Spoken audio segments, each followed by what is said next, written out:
Hi everyone, Assalamu alaikum. Welcome to Fatima's Kitchen. ഞാൻ ഇന്നിവിടെ വന്നിരിക്കുന്നത് ഒരു അടിപൊളി റെസിപ്പി ആയിട്ടാണ്. താറാവ് റോസ്റ്റ്, തനി നാടൻ താറാവ് റോസ്റ്റ്. അതിനു വേണ്ടി നമുക്ക് താറാവ് വാങ്ങാൻ വേണ്ടി ഒരു സ്ഥലം വരെ പോകണം.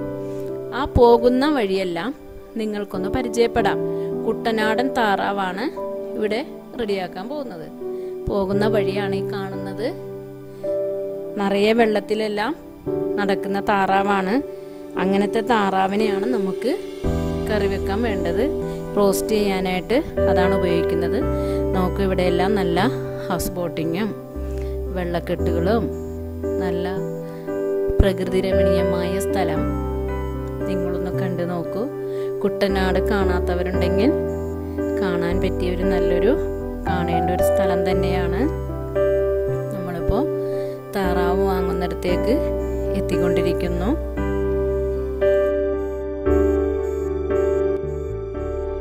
ചെറിയ കടയിലൊന്ന് അന്വേഷിച്ചു. അപ്പോൾ അവർ പറഞ്ഞത് ഇവിടെ അടുത്ത് തന്നെയാണെന്നാണ് പറഞ്ഞത്. നമുക്കൊന്ന് പോയി നോക്കാം.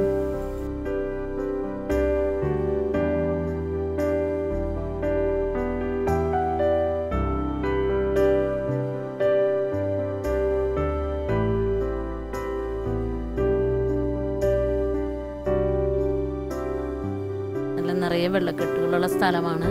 ഇവിടെ തന്നെ പോകുന്ന വഴിക്ക് നിറയെ താറാവുകൂട്ടങ്ങളെ കാണുന്നുണ്ട്. അങ്ങനെ നമ്മൾ താറാവിനെ വളർത്തുന്ന സ്ഥലത്ത് എത്തിയിട്ടുണ്ട്. നിറയെ താറാവുകളുണ്ട്. ഇങ്ങനെ വെള്ളത്തിൽ നടക്കുന്ന താറാവുകളാണ് ഇവിടെ അധികം ഉള്ളത്. അപ്പം ആ താറാവിനെ നമ്മൾക്ക് വേണ്ടി എടുക്കാനും പിടിക്കാനും ഒക്കെ നോക്കുന്നുണ്ട്. ഈ താറാവിനെയാണ് നമുക്ക് കറി വയ്ക്കാൻ ബെസ്റ്റ്. നല്ല ടേസ്റ്റും നല്ല സൂപ്പർ താറാവാണ് ഇവിടുത്തെ താറാവ്, കുട്ടനാടൻ താറാവ്.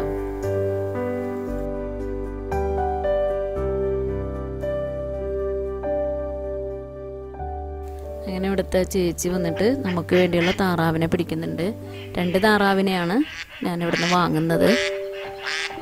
ഇവിടുന്ന് തന്നെയാണ് താറാവിനെല്ലാം സ്കിന്നെല്ലാം റെഡിയാക്കി കൊണ്ടുപോകുന്നത്. ചൂടുവെള്ളത്തിലിട്ടിട്ടൊക്കെയാണ് സ്കിന്നിനെ കളയുന്നത്. അത് നോക്കാം നമുക്ക്.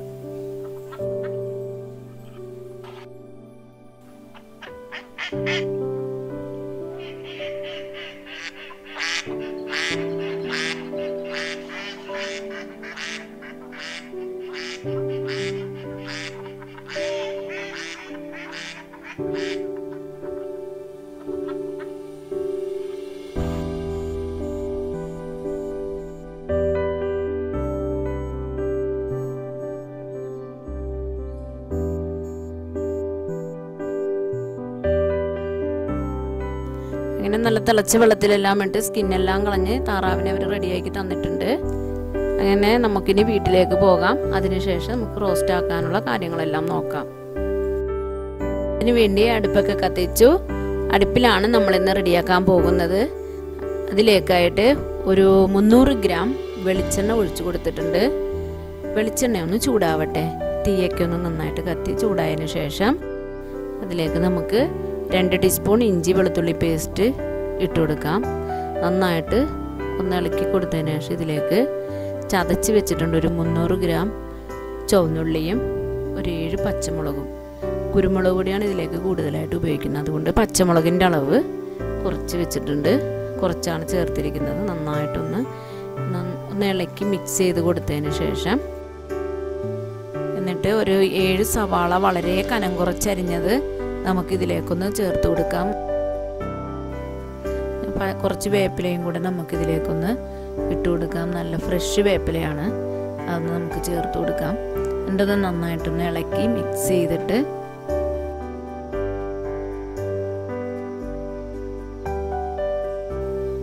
നല്ലതുപോലെ വാടി വന്നിട്ടുണ്ട്. ഇതിലേക്ക് നമുക്ക് ആവശ്യത്തിന് ഉപ്പുപൊടിയും ചേർത്ത് കൊടുത്ത് 1 ടീസ്പൂൺ മഞ്ഞൾപ്പൊടിയും ചേർത്ത് കൊടുത്തുകൊണ്ട് നന്നായിട്ടൊന്ന് വാട്ടിയെടുക്കാം.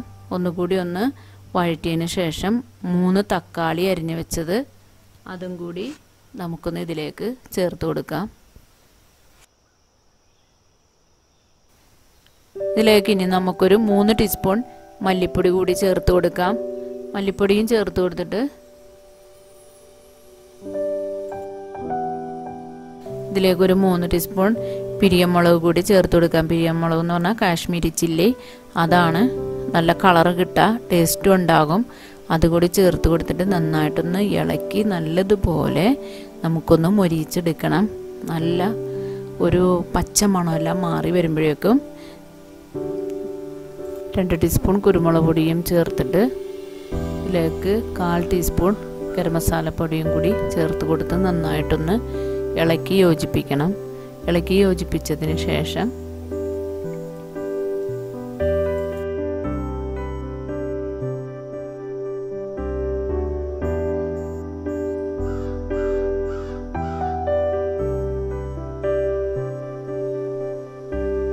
നന്നായിട്ട് കഴുകി വൃത്തിയാക്കി എല്ലാം എടുത്തു വെച്ചിരിക്കുന്ന നമ്മളുടെ താറാവിൻ്റെ ഇറച്ചി കഷ്ണം ഇതിലേക്ക് ഇട്ട് കൊടുക്കാം. താറാവ് പീസ് ചെറിയ ചെറിയ പീസാക്കിയാണ് ഞുറുക്കിയിരിക്കുന്നത്.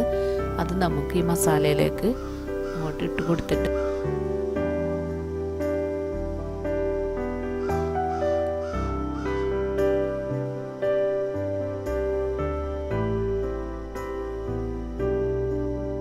നന്നായിട്ട് ഇളക്കി യോജിപ്പിച്ച് നല്ലതുപോലെ അങ്ങ് ഇളക്കി യോജിപ്പിക്കണം. എല്ലാ സ്ഥലത്തും നല്ല മസാല അങ്ങ് പിടിക്കുന്നത് വരെ ഇളക്കി യോജിപ്പിച്ചിട്ട് ഇതിലേക്ക് ഒരു 2 ലിറ്റർ കണക്കാക്കി വെള്ളവും കൂടി ചേർത്ത് കൊടുക്കണം. നല്ല തിളപ്പിച്ച് വെച്ചിരിക്കുന്ന വെള്ളമാണ് ചേർത്ത് കൊടുത്തിരിക്കുന്നത്. എന്നിട്ട് നന്നായിട്ടൊന്ന് ഇളക്കിയതിന് ശേഷം ഒന്ന് നമുക്ക് മൂടി വെച്ചിട്ട് നന്നായിട്ടൊന്ന് വേവിക്കാൻ വെക്കണം.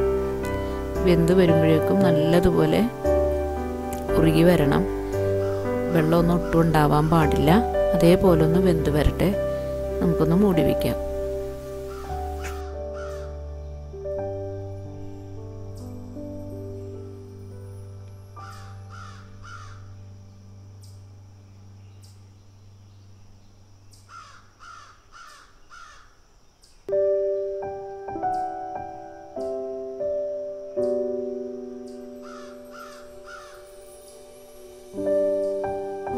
ഇടയ്ക്കൊന്ന് നമുക്കൊന്ന് തുറന്നൊന്ന് നോക്കണം. തുറന്നിട്ട് ഒന്ന് നന്നായിട്ടൊന്ന് ഇളക്കി യോജിപ്പിച്ചിട്ട് വീണ്ടും വേവാൻ വയ്ക്കണം. കുറച്ച് ടൈം എടുക്കും വേവാനായിട്ട്. കുക്കറിൽ വേവിക്കുന്നതല്ലല്ലോ, നമ്മൾ അടുപ്പിൽ തന്നെയല്ലേ വേവിക്കുന്നത്. അതിനനുസരിച്ച് താമസം വരും വെന്ത് വരാനായിട്ട്. പക്ഷെ ഇങ്ങനെ വയ്ക്കുന്ന ഈ താറാവ് റോസ്റ്റിന് നല്ല ടേസ്റ്റായിരിക്കും. അതുകൊണ്ട് ഇതേപോലെ തന്നെ ഒന്ന് ഇളക്കി ഒന്ന് ഇടയ്ക്കൊന്ന് കൊടുക്കണം. അങ്ങനെ നമ്മളുടെ താറാവ് റോസ്റ്റ് നന്നായിട്ട് വെന്ത് വന്നിട്ടുണ്ട്. വെള്ളമെല്ലാം വറ്റിയിട്ടുണ്ട്, നന്നായിട്ട് വെന്തിട്ടുണ്ട്. ഇതിലേക്ക് നമുക്കിനി ഒരു 1/2 കപ്പോളം തേങ്ങ വറുത്ത് പൊടിച്ച് വെച്ചിരുന്നതാണ്. അത് ഇതിലേക്ക് നമുക്ക് കുറേശ്ശായിട്ടൊന്ന് ചേർത്ത് കൊടുക്കാം. അത് നല്ല ടേസ്റ്റ് കിട്ടുന്ന ഒരു സാധനമാണ്. ഇതിലേക്ക് ചേർത്ത് കൊടുത്തു കഴിഞ്ഞാൽ ഇതിനൊരു പ്രത്യേക ടേസ്റ്റ് കൊടുക്കുന്ന ഒരു കൂട്ടും കൂടിയാണ്. അത് നമുക്കിതിലേക്ക് 1/2 കപ്പോളമുണ്ട് വറുത്ത് പൊടിച്ച് വെച്ചതാണ്. അതങ്ങ് ചേർത്ത് കൊടുത്തിട്ട് നന്നായിട്ടൊന്ന് ഇളക്കി യോജിപ്പിക്കാം. ഒരു നാരങ്ങയുടെ നീര് പിഴിഞ്ഞ് വെച്ചത് അതും കൂടി ഇതിലേക്ക് ചേർത്ത് കൊടുക്കാം. ചേർത്ത് കൊടുത്തതിന് ശേഷം ഒന്നും കൂടി നന്നായിട്ടൊന്ന് നല്ല തിളച്ച് എണ്ണയെല്ലാം തെളിഞ്ഞ് വെള്ളമെല്ലാം വറ്റി വന്നിട്ടുണ്ട്. ഒരു 2 ടീസ്പൂണോളം കുരുമുളക് പൊടിയും കൂടി ചേർത്ത് കൊടുക്കണം. കുരുമുളക് പൊടിയാണ് ഇതിൽ അധികം ചേർക്കേണ്ടുന്നത്. അതാണ് ഇതിന് കൂടുതൽ ടേസ്റ്റും കൊടുക്കുന്നത്. പച്ചമുളകിൻ്റെ എരിവും മുളക് പൊടിയുടെ എരിവൊന്നുമല്ല, കുരുമുളകിൻ്റെ എരിവ് മുന്നിട്ട് നിൽക്കണം. എന്നിട്ട് നന്നായിട്ടൊന്ന് ഇളക്കി ഒന്നുകൂടെ യോജിപ്പിച്ച് നല്ലോണം ഒന്നുകൂടി വറ്റി വരണം. വറ്റി വരുന്നത് വരെ നമുക്കൊന്ന് തീയൊന്ന് നന്നായിട്ട് കത്തിച്ച് കൊടുക്കാം. ശേഷം ഒരു 1/4 ടീസ്പൂൺ നല്ല ജീരകം പൊടിച്ച് വെച്ചതാണ്. അത് ഓപ്ഷനിലാണ്, ചേർക്കേണ്ടുന്നവർക്ക് മാത്രം ചേർത്താൽ മതി. അതിഷ്ടമില്ലാത്തവർ ചേർത്ത് കൊടുക്കേണ്ട. അതൊരു 1/4 ടീസ്പൂൺ ചേർത്ത് കൊടുത്തിട്ടുണ്ട്. ഒരു പിടി മല്ലിയിലയും കൂടി നമുക്കൊന്ന് വിതറി കൊടുത്തുകൊണ്ട് ചെറിയ മഴച്ചാറ്റിലെല്ലാം ഉണ്ട്. നിങ്ങൾക്ക് കാണുന്നുണ്ടോ എന്നറിയുന്നില്ല. വെന്തെല്ലാം വന്ന ശേഷം മഴയൊന്ന് തുടങ്ങുന്നുണ്ട്. നല്ലൊരു മഴച്ചാറ്റിലൊക്കെ ഉണ്ട്. എന്തായാലും നമ്മുടെ താറാവ് റോസ്റ്റ് എല്ലാം റെഡിയായി കഴിഞ്ഞു. കുറച്ച് കറിവേപ്പിലയും കൂടെ ഞാൻ ചേർത്ത് കൊടുക്കുന്നുണ്ട്. അതിനുശേഷം ഒന്ന് നന്നായിട്ട് ഒന്നുകൂടി ഒന്ന് ഇളക്കി യോജിപ്പിക്കാം. ഇനി ഇതൊന്ന് ഇളക്കി യോജിപ്പിച്ചതിന് ശേഷം നമുക്ക് ഇതൊന്ന് എല്ലാം എരിവും ഉപ്പും പുളിയും എല്ലാം ഒന്ന് കറക്റ്റാണോ, എന്തെങ്കിലും കുറവുണ്ടോ എന്നൊക്കെ ഒന്നൊന്ന് ടെസ്റ്റ് ചെയ്ത് നോക്കാം. ടേസ്റ്റ് ചെയ്തപ്പോൾ എല്ലാം കറക്റ്റാണ്, നല്ല സൂപ്പർ ടേസ്റ്റാണ്. അങ്ങനെ നമ്മുടെ തനി നാടൻ കുട്ടനാടൻ താറാവ് റോസ്റ്റ് റെഡി ആയിട്ടുണ്ട്. എല്ലാവരും ഒന്ന് തീർച്ചയായും ഒന്ന് ട്രൈ ചെയ്ത് നോക്കണേ. ഇഷ്ടപ്പെട്ടാൽ ലൈക്ക് ചെയ്യാനും ഷെയർ ചെയ്യാനും സബ്സ്ക്രൈബ് ചെയ്യാനും മറക്കരുത്. അങ്ങനെ നമ്മുടെ ഇവിടുത്തെ കുട്ടികളെല്ലാം വെയിറ്റ് ചെയ്തിരിക്കുകയാണ്. താറാവ് റോസ്റ്റ് എല്ലാം റെഡി ആയതും കൂട്ടി അവർക്കൊന്ന് ഭക്ഷണം കഴിക്കാൻ വേണ്ടിയിട്ട്. എന്തായാലും അവർക്കൊന്ന് കൊടുക്കാം. ഇനി അവരൊന്ന് കഴിച്ചിട്ട് അഭിപ്രായം അവരും കൂടി ഒന്ന് പറയട്ടെ. നമുക്കൊന്ന് ചോദിച്ചു നോക്കാം.